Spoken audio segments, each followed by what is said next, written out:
of South African nationals have given up until the 30th of June 2026 for any illegal foreigner in their country to depart from their country, to pack their bags and leave their country with immediate effect, or else anything that befalls them, then they should be ready to receive it. Now, this comes at a very heated moment where South Africans are complaining heavily on immigration issues. Not only are they complaining about the high influx of immigrants in their country, most essentially the illegal immigrants, they are as well complaining that a good number of crimes committed in their country are heavily sponsored and committed by these illegal immigrants. South Africans complain about human trafficking, sex trafficking, increase in the sale of powder in their country, increase in the rate of scamming in their country, hijacking buildings, overcrowding, sale of fake products, poor maintenance and sanitation, and a good number of other complaints. South Africans started by complaining on social media, and now they are doing what they call cleaning their streets, regaining their country. And a good number of people around the world, especially within the continent of Africa, are super disappointed in South Africans for doing what they are doing as we speak. Now, in your opinion, what are your thoughts about this? Do you think that all illegal immigrants will be able to leave South Africa before the 30th of June? And if not, what exactly is going to happen? Well, stay glued because, I'm so wondering what is really going to happen. Tilly, the uncomfortable truth is many South Africans avoid discussing about this. Foreign nationals in township businesses often operate as a collective. They operate collectively. They pull money together. They trust each other with stock. They share transport money. They protect each other economically. They lend each other startup capital. They buy in groups from wholesalers to reduce costs. Meanwhile, many South Africans unfortunately struggle with economic unity amongst themselves. I mean, let's be honest. Let's be honest, Tilly. Many South Africans do not trust each other enough to build businesses collectively at the scale. We often see jealousy amongst them. We see sabotage among South Africans. We see internal competition. We see lack of trust. We see misuse of shared money and division, even among our own people. Unfortunately, that's a painful truth. Many foreign business communities survive because they operate almost like economic cooperatives and tight networks. I mean, if one shop succeeds, then they help another relative or friend open another shop. And that creates expansion over time. Meanwhile, many South African citizens are trying to survive individually in a very harsh economy without strong collective support systems. I mean, I'm not trying to insult South Africans here. It is a social and economic reality we must confront honestly if we want to compete successfully. I mean, instead of asking, why are foreigners owning shops?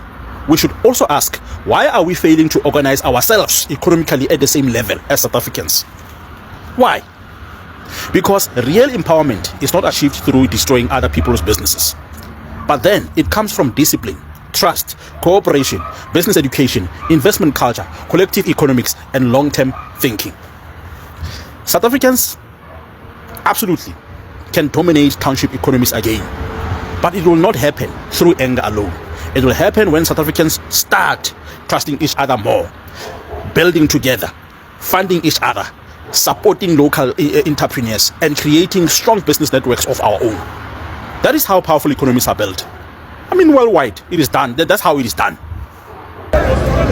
So to those who are asking me what is happening in Johannesburg, Small Street. So I'm here in Jozi. The police have just finished their work, but they say they're still coming back tomorrow. I enter Small Street. You see the police, they are now leaving. Even the TLB trucks are now leaving. So I'm gonna explain to you exactly what was happening here. And I hope you understand what actually was happening. So what was happening here is that, do you see shops like this, containers? These are the ones they call illegal structures. So they were here to demolish these ones. And these ones like this, the mukukus, they are here to demolish these mukukus because these are the ones they call illegal structures.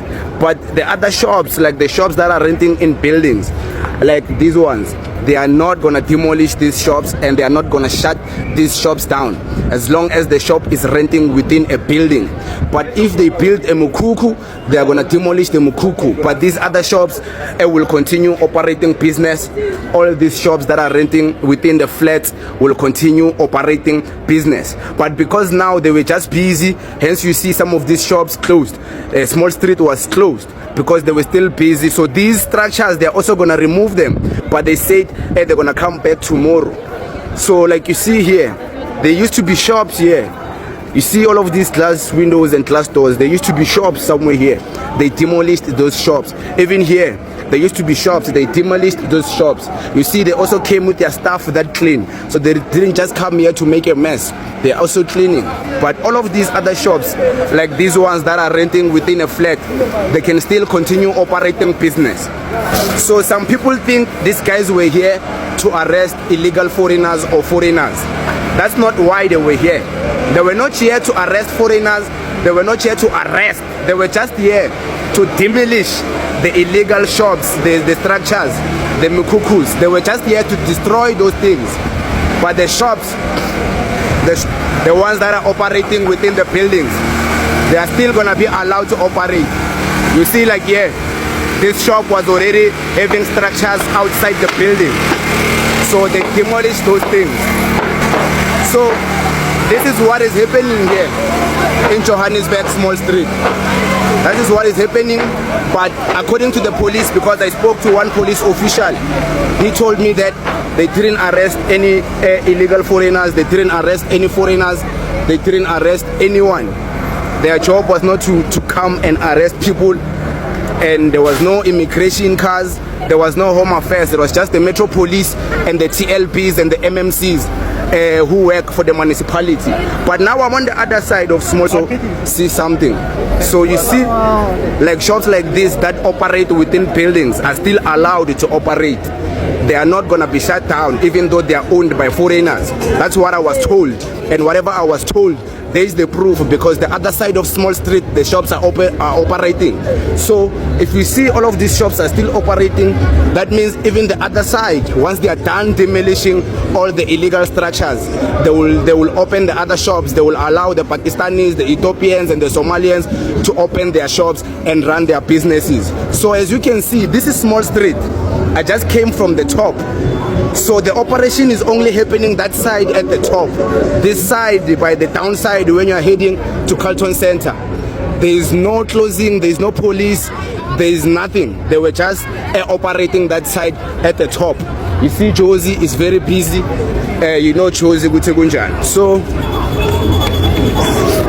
yeah, that's what is happening.